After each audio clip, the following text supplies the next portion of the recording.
Hey guys, welcome to the 5-minute blender class. Let's jump right in. So here's the first tip. You've got some pipes that you want to join, or any sort of object edges you want to join.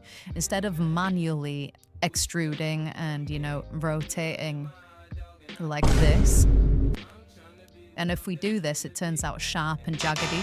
So a better way to do this would be first to join the two objects by selecting both of them and then hitting Control J. And then what we're going to do is select both of the edges, delete any faces. Once you've got the edges selected, press F3 on your keyboard to bring up the search menu. Then search Bridge Edge Loops. What the fuck is going on here? Make sure that you've got all of the edges selected. F3, Bridge Edge Loops. Fuck's sake. If this happens to you, we need to undo that, select the object, then go to Object, Apply, All Transforms, and then if we do it again, F3, Bridge Edge Loops, increase the number of cuts, and then decrease the smoothness. Then we get a perfectly smooth join of polys. That is tool number 1. Okay, so tip number 2 is to do with placement.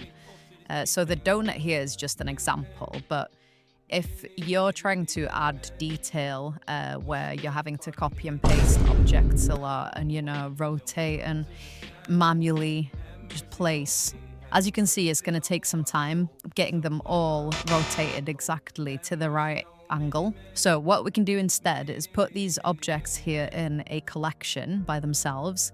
So if we press M, we can select New Collection and call this Objects. We'll move them to the side.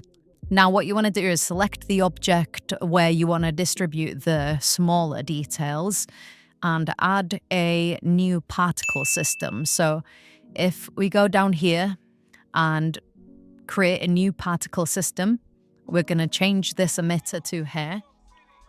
We can decrease the hair length so we can see a bit better what's going on. So each hair strand is where it will generate an object. So you can choose how many you want, but for now we'll go for 1,000.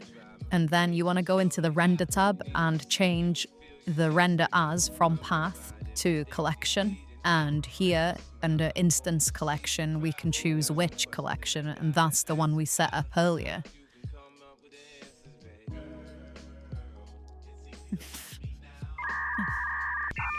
The fuck? Okay, so if this happens to you, you need to move the objects in the collection to the origin, which means 0, 0, 0.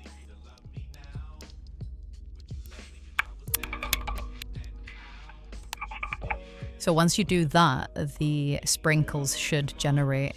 Okay, and to then get the random rotation, what you want to do is enable advanced, and then there is a rotation tab. So if you enable this and randomize,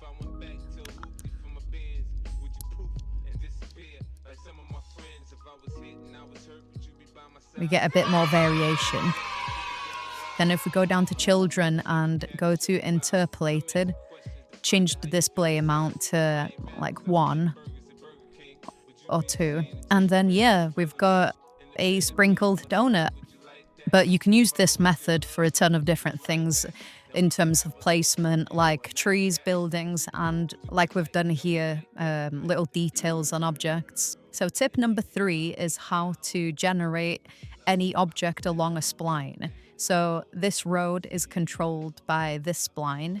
And if we go into edit mode, select these points and move the road about, the barriers are controlled by a different spline. So let me show you how to set this up. Now, instead of duplicating like this a bunch of times, what we're going to do is use an array modifier. So if we close this and go to the modify tab, and then if we want to select the array, change factor x to 0, change y to 1, and then if we up the count, it'll increase the number of roads. Okay, so once we have our road piece created, we want to add an array modifier, and we want to change the fit type to fit curve. We then want to create a Bezier curve, so Shift A and curve, scroller, where is it? And then Bezier. So select the piece again, select the curve we just created, and then add a curve modifier to the road. Select the curve again, and now if we select this line on the curve, we can go into edit mode, and if we go into top-down view, if we move these points now, the road will follow, so we can extrude to create more points, rotate, rotate again with R, E to extrude, R to rotate. But you see how the edges are quite jaggedy? What we do to fix that is, if we go to our original road piece, so turn these displays off for a second and go to the original piece, then we'll go into edit mode, grab the multi-collect tool again, and add like 20 cuts each side. Oh, wait, change that to 50. No, 25 will do. Basically, the more you do, the smoother it will be along this spline. So if we turn these back on now, see how smooth that is? Obviously, there's a tight corner here, so we might have to change that. But that's basically how you do it.